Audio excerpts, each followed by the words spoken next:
Frankie Rowe, R-O-W-E. Thank you. I know you've probably told this story a million times, but if you could tell it as fresh as possible for our audience, that would be great. Just tell me what happened when your dad came home that day. The very first time that I heard about this at all. Okay, Daddy came home from work. They worked shifts of a type that they would be on duty maybe 24 hours or 36 hours and then off 8 or 12, like that. So we hadn't seen him for a time. And he got home that evening and he came in so excited, and I was in the kitchen with Mother. And he asked Mother, he said, "I've got something I want to tell everybody. Get everybody in here." And she said, "We're cooking supper right now."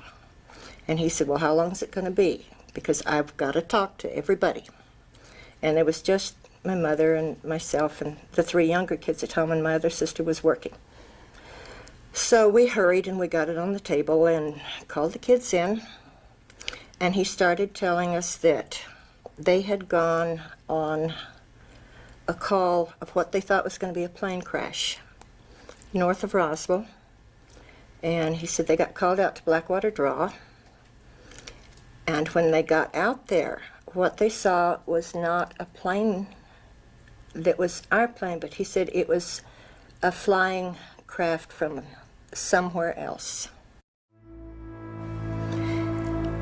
Well, we didn't ask questions, but Mother asked all the questions, and we were just listening, and she started, "What do you mean somewhere else?" And he said, "It's not an airplane." He said, "It's not from this world." Now here on this map are pinpointed locations where some 30 saucers have been sighted and are still unexplained. The following proposition could be established.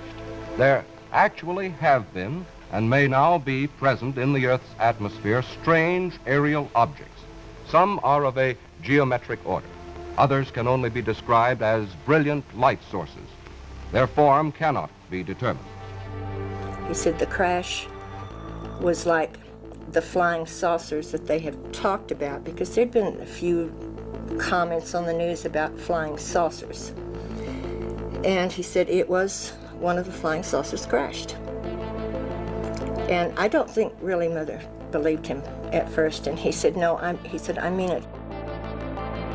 We went out there early today, which I don't know what time that was, but early to him could have meant they left before dark.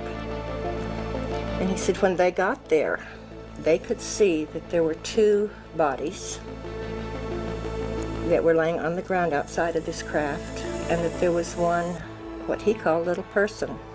And he said there's one little person that was walking around, and he said they were still alive. So she asked him, you know, what do they look like? Do they look like us? And he said they were very small, about the size of a small 10-year-old child. But the head looked like the little insect that we played with or that we saw around our house called Child of the Earth. We all knew what that looked like, so nobody asked any questions on that. We assumed that meant that the head was too large for the body, and it had no hair, and it would have large eyes. We knew that because that's what the Child of the Earth insect looks like. He said they looked quite a bit like us. He said they were a lot smaller than we are. Because when he said a small 10-year-old child, I knew he meant smaller than I was. And I wasn't very big at 12 years old. I was a little small for my age.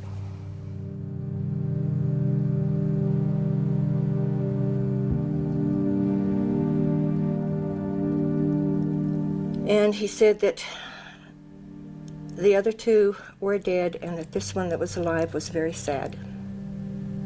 But he emphasized and he kept saying, there's no need for us to be afraid. They're not here to hurt us.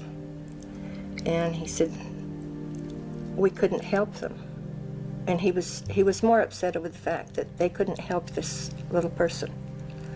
And that's something he really felt badly, that he couldn't help this one that was alive. He just said, he said you could feel the hurt from this little person that was so saddened by the death of the others with him. And apparently they hadn't been there but just a few minutes, and he said the military came up and they made them leave. And so they went back to the fire station, and he said there had not been a grass fire, which would have been their purpose for going.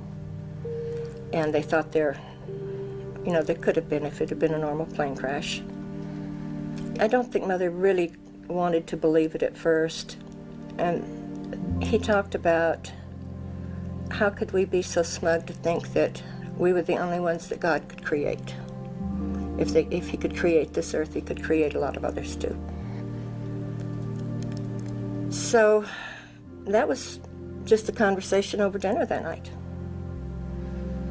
And then there wasn't too much said about it for the next couple of days. Then I was at the fire station one afternoon because I'd gotten sick. I had to see the doctor, and we only had one vehicle. So I went back to work with Daddy. He came home at noon and picked me up on his lunch. And I had gone to the doctor and was sitting in the kitchen part of the fire station, and I was eating a glass of ice chips. And a state policeman came in, and he yelled at Daddy. He said, "Hey, Dan, come over here." And he said, "Get all the guys. I want to show you guys something." The state policeman reached into his pocket, and he said, "I don't think you guys got to see anything like this the other day." And he pulled his hand out of his pocket, and it was closed up. He opened his hand over the table and dropped a piece of material that when it hit the table, it was all wadded up when it left his hand, and when it hit the table, it spread out like it was water. And they were asking him, how'd you get by with this? And he said, well, he had helped with some of the pickup of debris, and he had managed to sneak that one piece in his pocket. He said, I don't know how long I'll get to keep this before I get caught. Because he said, everybody they catch, they're taking away whatever they've got. Last count, I had spoken to around 4 dozen people who handled various aspects of the debris. The most dramatic is the foil-like material that you could wad up in a ball and let it go and it would unfold itself. A lot of people reported that. What kind of material did we have in 1947 that had those properties? There were things like foil backed with cloth that when you wadded up, it would tend to unfold itself somewhat, but there were always the signs of creases. And some of the people were very specific. There was no sign of a crease or a fold in this thing when it was let down. After a while, they tried to burn it. Almost all of them carried the old-fashioned lighters. They tried to burn it and they couldn't burn it. It wouldn't catch on fire, and they took out their pocket knives and they tried to cut it, and they couldn't cut it. So they got into a discussion as to how bad a force it must have been to tear this piece of material.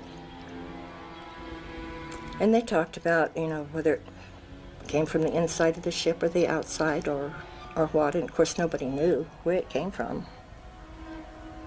And while they were talking, I guess they all had their chance to play with it for a while, and it was laying on the table, so I reached over and picked it up. And I played for it probably about 5 minutes. And I tried everything they had done with the wadding it up. When you would wad it up in your hand, you couldn't feel it in your hand. You couldn't feel you had anything there. And it would go to a size that was so small that you'd have to look to see if it was still in your hand. And then when you drop it, it spread out all over the table. It made no noise, no sound of any kind. It was just like, it was nothing. It was like you were meshing air together. So it wasn't aluminum foil? Oh, absolutely not. No, we had scraped aluminum foil off of everything for the war effort. No, I knew aluminum foil. No, this definitely wasn't. I didn't realize the significance of it at the time.